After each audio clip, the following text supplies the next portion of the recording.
Hi ನಮಸ್ಕಾರ, ಗೀತಾವಿ ಅಡುಗೆ ಮನೆಗೆ ನಿಮಗೆಲ್ಲರಿಗೂ ಸ್ವಾಗತ. ಇವತ್ತಿನ ರೆಸಿಪಿ ಬಂದು ಕ್ಯಾಪ್ಸಿಕಮ್ ರೈಸ್ ಬಾತ್ ಯಾವ ರೀತಿ ಮಾಡೋದು ಸಿಂಪಲ್ ಆಗಿ ತೋರಿಸ್ಕೊಡ್ತೀನಿ. 2 ಕ್ಯಾಪ್ಸಿಕಮ್ ತೊಳೆದು ನಾನು ಈ ರೀತಿ ಕಟ್ ಮಾಡ್ಕೊಂಡಿದ್ದೀನಿ. ಮನೆ ಗ್ಯಾಸ್ ಹತ್ರ ಹೋಗೋಣ. ಈಗ ಒಂದು ಪಾತ್ರೆ ಇಟ್ಕೊಂಡು ಅದಕ್ಕೆ ಒಂದು 5 ರಿಂದ 6 ಸ್ಪೂನ್ ಎಣ್ಣೆ ಹಾಕೋಣ. ಗರಂ ಮಸಾಲೆಗಳು ಹಾಕ್ಬಿಡ್ತೀನಿ. ಏಲಕ್ಕಿ, ಲವಂಗ, ಚಕ್ಕೆ, ಜೀರಿಗೆ, ಸೋಂಪು ಎಲ್ಲ. 2 ಈರುಳ್ಳಿ ಸಣ್ಣ ಕಟ್ ಮಾಡಿದ್ನಂದ್ರೆ ಉದ್ದುದ್ದಕ್ಕೆ ಸಣ್ಣಕ್ಕೆ. ಈಗ ಸ್ವಲ್ಪ ಫ್ರೈ ಮಾಡ್ಕೊಡೋಣ. 1 ಸ್ಪೂನ್ ಅಷ್ಟು ಶುಂಠಿ ಬೆಳ್ಳುಳ್ಳಿ ಪೇಸ್ಟ್ ಹಾಕ್ಕೊಂತೀನಿ. ಹಸಿ ವಾಸನೆ ಹೋಗೋ ಗಂಟ ಇದನ್ನು ಫ್ರೈ ಮಾಡ್ಕೊಳ್ಳೋಣ. ಈರುಳ್ಳಿ ಫುಲ್ ಫ್ರೈ ಮಾಡಿಲ್ಲ, ಒಂದು ಮೀಡಿಯಂ ಸೈಜ್ ಫ್ರೈ ಮಾಡಿದ್ದೀನಿ. 2 ಹಸಿಮೆಣಸಿನಕಾಯಿ ಲೈಟಾಗಿ ಸೀಲ್ಬಿಟ್ಟು ಅದು ಹಾಕ್ಕೊಳ್ಳೋಣ. ಸ್ವಲ್ಪ ಬಟಾಣಿ ಹಾಕ್ಕೊಂತೀನಿ. ಸ್ವಲ್ಪ ಪುದೀನ ಹಾಕ್ಕೊಂತೀನಿ.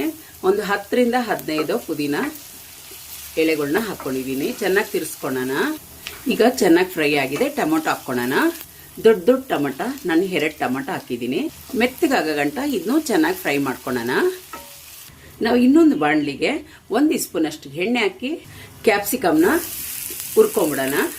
ಆ ಕಡೆ ಟೊಮಾಟೊ ಬೇಯೋದ್ರೊಳಗೆ ಈ ಕಡೆ ಕ್ಯಾಪ್ಸಿಕಮ್ನು ಹುರ್ಕೊಬೋದು. 3/4 ಭಾಗ ಹುರಿದ್ರೆ ಸಾಕು ಕ್ಯಾಪ್ಸಿಕಮ್ನ. ಕ್ಯಾಪ್ಸಿಕಮ್ಗೆ ಒಂದು 1/4 ಸ್ಪೂನ್ ಅಷ್ಟು ಅರಿಶಿನ ಹಾಕ್ಕೊಂಡಿದ್ದೀನಿ. ಸ್ವಲ್ಪ ಉಪ್ಪು ಹಾಕ್ಕೊಂತೀನಿ. ಸಪ್ಪೆ ಅನ್ಬಾರ್ದಲ್ಲ, ಅದಕ್ಕೆ. ಈಗ ಒಂದ್ಸತಿ ತಿರುಗಿಸ್ಕೊಂಬಿಡೋಣ. ನೋಡಿ, ಇಷ್ಟಾದರೆ ಸಾಕು. ಗ್ಯಾಸ್ ಆಫ್ ಮಾಡೋಣ. ಈಗ ಟೊಮಟೊ ನೋಡಿ ಚೆನ್ನಾಗಿ ಮಿಕ್ಸ್ ಆಗಿದೆ. ಒಂದು ಅರ್ಧ ಸ್ಪೂನು ಅರಿಶಿನ ಇದರೊಳಗಡೆ, 1 ಸ್ಪೂನ್ ಅಚ್ಚಕಾರದ ಪುಡಿ ನೋಡ್ಕೊಂಡು ಹಾಕ್ಕೊಂಡ್ರಿ, ಖಾರ ನಿಮ್ಗೆ ಎಷ್ಟು ಬೇಕೋ ಅಷ್ಟು. 1 ಸ್ಪೂನು ಧನಿಯಾ ಪುಡಿ, ರುಚಿಗೆ ಸ್ವಲ್ಪ ಉಪ್ಪು ಹಾಕ್ಕೊಳ್ಳೋಣ. ಚೆನ್ನಾಗಿ ಮಿಕ್ಸ್ ಮಾಡ್ಕೊಳ್ಳೋಣ. ನೋಡಿ, ಟೊಮಟೊ ಚೆನ್ನಾಗಿ ಬೆಂದಿದೆ. ಒಂದು 2 ಸ್ಪೂನು ಗಟ್ಟಿ ಮೊಸರು ಹಾಕ್ಕೊತೀನಿ. ಈಗ ಉರಿ ಕಡಿಮೆ ಮಾಡಿಕೊಂಡು ಚೆನ್ನಾಗಿ ಮಿಕ್ಸ್ ಮಾಡ್ಕೊಳ್ಳೋಣ. ನೋಡಿ, ಆ ಕಡೆ ಈ ಕಡೆ ಎಣ್ಣೆ ಬಿಟ್ಕೊಂಡಿದೆ, ಚೆನ್ನಾಗಿ ಬೆಂದಿದೆ. ಈಗ ನೀರು ಹಾಕ್ಕೊಳ್ಳೋಣ.